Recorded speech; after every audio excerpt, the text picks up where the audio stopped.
In this video, I'm going to show you an example of tightly coupled code.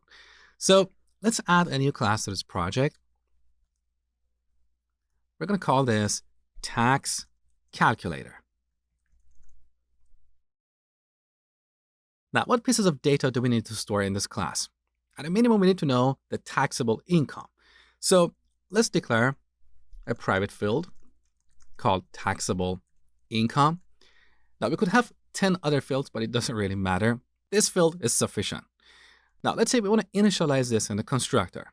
So here we can generate a constructor and initialize this field. Beautiful. Now, what methods do we need here? At a minimum, we need one method for calculating the tax. So public double calculate tax. Now, in this method, we simply return taxable income times 0.3. So 30% tax. Now let's create another class like tax report that uses our tax calculator. So over here, I'm going to add a new class called tax report. Now, what state and behavior do we need in this class?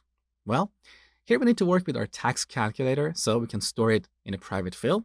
We also need a method for showing the tax report. So I'm going to declare a private field of type tax calculator and call it calculator. Now let's declare a constructor. So public tax report. And in this constructor, we're going to initialize this field. So calculator equals new tax calculator. And here we pass our taxable income. Let's say $100,000. Great. Now we need a method for showing the tax report. In this method, we're going to use our calculator to calculate the tax and then print it on the console. So var tax equals calculator dot calculate tax. And then we do a print line to print this on the console. This is an example of tightly coupled code. Why? Because in this class, in this report class, we are using our tax calculator. So we are dependent on this class. If our calculator changes, our report class might be affected.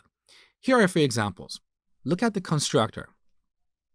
Currently, our constructor has only a single parameter.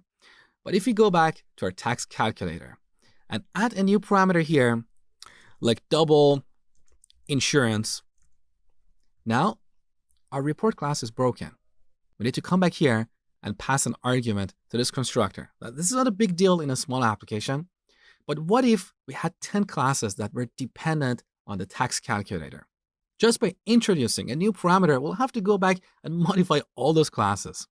Here's another example. We're calling the calculate tax method. If you add or remove a parameter, again, our report class is going to break. Now, here's the thing. Even if we don't change the signature of this method or our constructor, our tax report is still tightly coupled to our calculator. Here's an example. I'm going to go back to the calculator class and remove this new parameter.